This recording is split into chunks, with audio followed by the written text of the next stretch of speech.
இன்றைக்கி காலையில் நம்ம வீட்டில் வந்து ஒரு சிம்பிளான டிஃபன் தான் செய்ய போகிறோம். நான் எப்போவுமே வந்து மாவு வந்து 3 கிலோ 4 கிலோ அரைச்சி வச்சுடுவேன். பசங்க வந்து ஒரே கத்து பையன் அவருன்னா எப்போ பாரு தோசை இட்லியே போகிறேன். அதனால் வந்து நான் ஒரு வாரமாக வந்து மாவே அரைக்கலை. மாவு அரைக்காதனால எவ்வளோ கஷ்டம் தெரியுங்களா? சேமியா உப்புமாவு, ரவை உப்புமாவு, பொங்கல் இதே தான் செஞ்சுன்னு இருப்பேனா. ஏம்மா இதே சரி அப்படின்னு. அதனால் இன்றைக்கி வந்து சரி ஒரு சிம்பிளான டக்குன்னு செய்யக்கூடிய ஒரு தோசை தான் செய்ய போகிறோம். வாங்க அது எப்படி செய்யுதுன்னு பார்க்கலாம். உடனே நம்ம வீட்டில் இருக்கிற 2 பொருளை வச்சு சிம்பிளாக செய்யக்கூடிய தோசை தான் இது. அரிசி மாவு ஒரு 200 கிராம் இருக்குது நான் எடுத்துருக்குது. ஒரு கப்பு அளவு எடுத்துக்கோங்க. இது வந்து 200 கிராமு. ரவை வந்து ஒரு 4 டீஸ்பூன் சேர்த்துக்கிறேன்.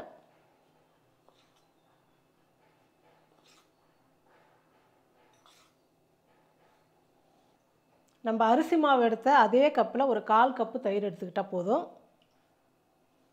இது எல்லாம் சேர்த்து நல்லா கலந்து விட்டுடலாம்.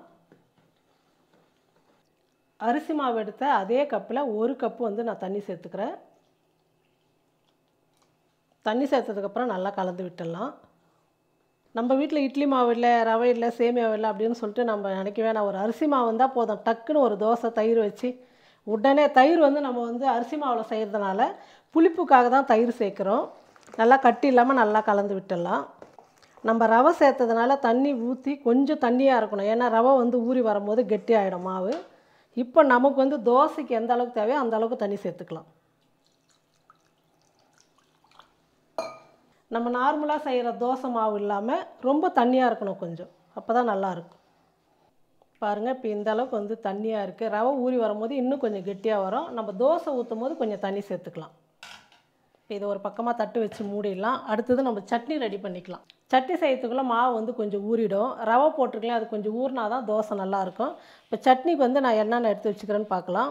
இப்போ அடிக்கடிக்கு வந்து மழை வரதுனால எல்லாருக்கும் கோல்டு பிடிக்கும். தொண்டெல்லாம் ஒரு மாதிரி கரகரப்பாக இருக்கும். கிளைமேட்லாம் மாறுது இல்லையா? அதனால் வந்து சூப்பரான ஒரு இஞ்சி சட்னி செஞ்சு கொடுக்கலாம் அப்படின்றதுனால ஒரு 100 கிராம் இஞ்சி, இந்த அளவுக்கு 2 துண்டு இஞ்சி எடுத்தேன். தோலெல்லாம் எடுத்துட்டு கட் பண்ணும் போது இந்த அளவுக்கு தான் எனக்கு கிடச்சிது.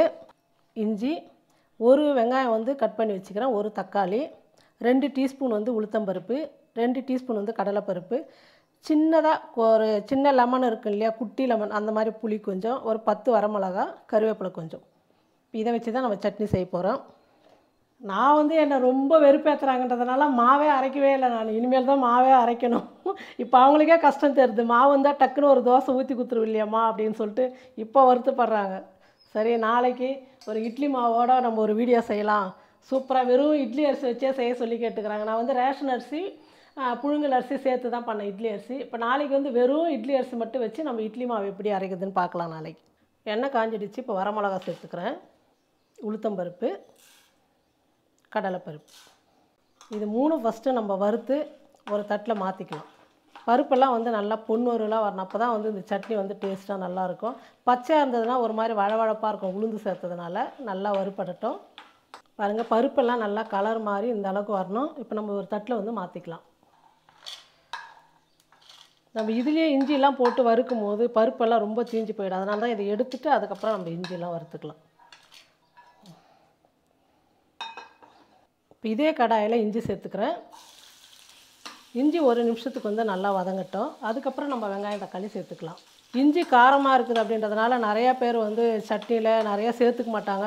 நான் வந்து எங்கள் வீட்டில் எப்போவுமே டீ வச்சாலும் காலையில் இஞ்சி தான். அதை டீ குடிக்கும் போதே கண்டுபிடிச்சிடுவாங்க, இன்றைக்கி இஞ்சி டீயா அப்படின்னு சொல்லிட்டு. ஒரு துண்டாவது இஞ்சி வந்து போடாமல் நான் டீ வைக்க மாட்டேன். இஞ்சி எப்போவுமே ஸ்டாக் இருக்கணும். அப்போ தான் எங்களுக்கு டீ அது பழகி போச்சிங்களா. அந்த இஞ்சி போட்டு டீ குடித்தாதான் கொஞ்சம் நல்லா இருக்குமே. நிறையா டீ கடைலலாம் சொல்லுவாங்க, எங்கள் வீட்டுக்கார் டீ குடிக்கிற இடத்துல நிறைய இடத்துல சொன்னாங்கன்னு வந்து சொன்னார். இஞ்சி டீ எதுக்கு குடிக்கிறதுனா, காலையில் குடித்தோமா ஒரு 2 மணி நேரம் 3 மணி நேரம் நல்லா சுறுசுறுப்பாக இருக்குமா உடம்பு. அதனால தான் இஞ்சி டீ குடிப்பாங்க அப்படின்னு சொல்லிட்டு வந்து சொல்லுவார். அதுக்கப்புறம் தான் நானே வந்து இஞ்சி டீ வந்து எப்போவுமே இஞ்சி போடாமல் டீ வைக்கிறதில்ல. இப்போ நிறைய இஞ்சி ஃப்ளேவர்லலாம் டீ தூள் வந்துருக்குமா, அதெல்லாம் வாங்கிட்டா இன்னும் நல்லாயிருக்கும். ட்ரை பண்ணி பார்க்கலாம். அப்பா வாங்கி வச்சுக்கிறாரு இஞ்சி ஃப்ளேவரில். டீ தூள் மசாலா டீ தூள் வேறு.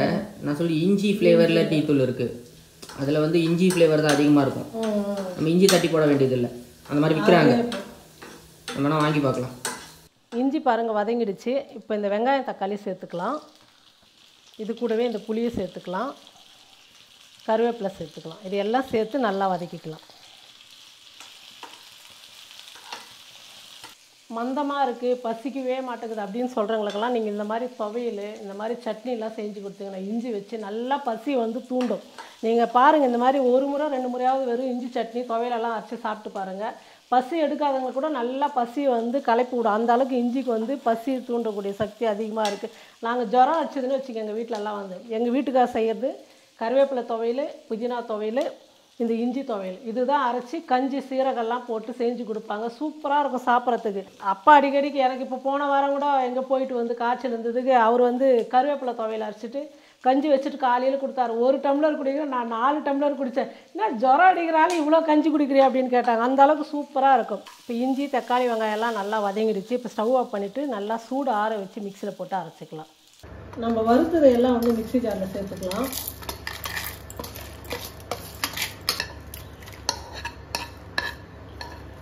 சட்னிக்கு தேவையான அளவுக்கு உப்பு சேர்த்துக்கிறேன்.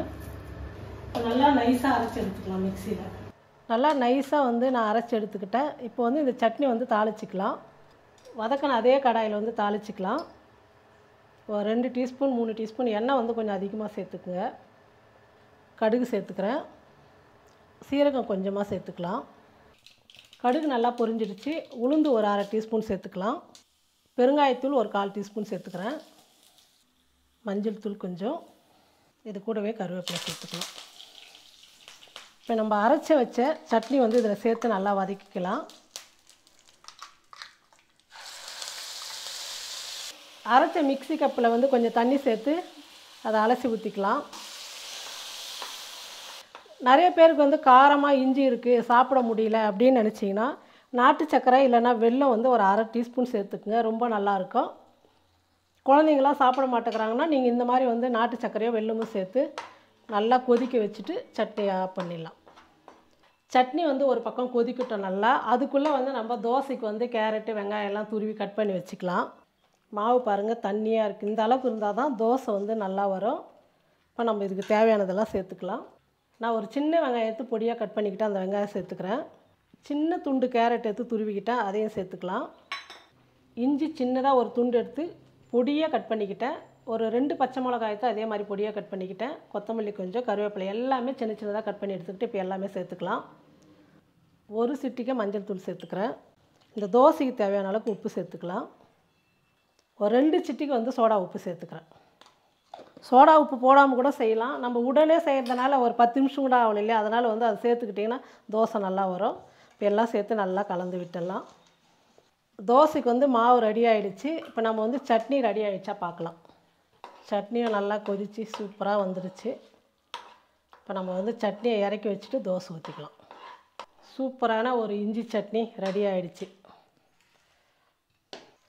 ஒவ்வொரு தோசை ஊற்றும் போது நம்ம நல்லா கலக்கிட்டு ஊற்றணும். பாருங்கள், நல்லா தண்ணியாக ரவை தோசைக்கு இருக்கிற மாதிரி இந்த அளவுக்கு இருக்கணும். இப்போ கல் காஞ்சிடுச்சு. இப்போ தோசை ஊற்றிக்கலாம்.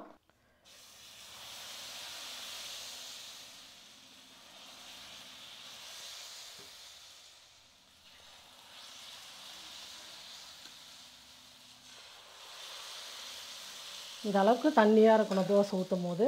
இப்போ வந்து எண்ணெய் ஊற்றிக்கலாம். எண்ணெய் ஊற்றுறது கூட எங்கள் பையன் எப்படி சொல்லினுங்கிறான்ப்பா. நான் எப்போவுமே ஒவ்வொரு கரண்டியில் ஊற்றும் போது ஒவ்வொரு இடத்துல அதிகமாக ஊற்றிடும். அதனால் தோசை கரண்டியில் இப்படி எடுத்து ஊற்றுனீங்கன்னா நல்லா தெளிவாக அப்படி ஊற்றலாம். நிறையாலாம் ஊற்ற முடியாது. அப்படி தான் அதுக்கு கூட கிண்டல் பண்ணுறான். ஏம்மா தோசை கரண்டிலேயே என்ன இந்த பசங்க இருக்கான்னு பாருங்கள், எது செஞ்சாலும் அம்மாங்க ஏதாவது குறை சொல்லுவானுங்க. இதுதான் வேலையே உங்களுக்கு. என்னடா அழகாக வாய்க்கு ருசியாக சமைச்சு போகிறாங்களேன்னு பார்க்க மாட்டாங்க. இது ஏன் இப்படி பண்ணுற, அது ஏன் இப்படி பண்ணுற. எண்ணெய் வந்து நல்லா ஊற்றிடுங்க. சைட்லலாம் எண்ணெய் ஊற்றும் போது நல்லா மொறு நல்லா சூப்பராக வரும் தோசை. தோசை வந்து வேகட்டும்.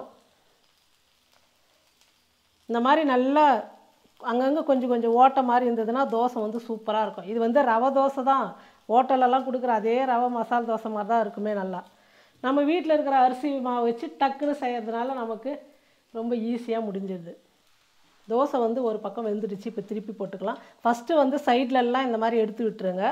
ரொம்ப நைஸாக இருக்கிறதுனால நம்ம ஃபுல்லாக வச்சு எடுக்கும்போது தோசை வந்து உடஞ்சிடும். அதனால் ஃபஸ்ட்டு வந்து சைடில் வச்சு இப்படி எடுத்துக்கணும். இந்த மாதிரி ஃபஸ்ட்டு ஓரெல்லாம் எடுத்துகிட்டு எடுக்கும்போது தோசை வந்து ஏன்னா ரொம்ப தண்ணியாக ஊற்றுறோமா நம்ம, அதனால் அப்படி தான் இருக்கும். பாருங்கள் சூப்பராக நல்லா கலராக எவ்வளோ நல்லா வந்திருக்கு பாருங்கள். பாராட்டுக்கள்மா, ரொம்ப பாராட்டுக்கள்மா. செலவே இல்லாமல் நம்ம வீட்டில் இருக்கிற மாவு வச்சு டக்குன்னு செய்கிறது தான் இந்த தோசை. நாம் நினச்சிக்கும் தண்ணியாக இருக்குது தோசை வராதுன்னு சொல்லிட்டு, அதை செய்கிற விதத்தில் செஞ்சால் எல்லாமே சூப்பராக தான் இருக்கும். ஆனால் பொறுமை கொஞ்சம் முக்கியம். என் பையன் இருக்கிறான் பாருங்கள், இந்த வீடியோ எடுத்து ஒன்று செய்கிறேன்னா ஒரு வேலை நிதானமாக பண்ணால் தான் டேஸ்ட்டாகவும் இருக்குது, நல்லாயிருக்கும். அதே மாதிரி நான் எந்த குழம்பு செஞ்சாலும் ஸ்டவ் ஃபுல்லாக வச்சுட்டு வதக்க மாட்டேன், கொதிக்க வைக்க மாட்டேன். அப்படி செய்யும் போது என்ன ஆகும்னா தீஞ்சு போயிடும், சரியாக வதங்காது, டேஸ்ட் இருக்காது. நீங்கள் கம்மியாக வச்சுட்டு செய்யும் போது ருசி வந்து அவ்வளோ சூப்பராக இருக்கும். எனக்கு டைம் எடுக்கும், ஆனால் நல்லாயிருக்கும் சாப்பிட்றதுக்கு. இப்போ இன்னொரு பக்கமும் வெந்துடுச்சு, எடுத்துக்கலாம் தோசை.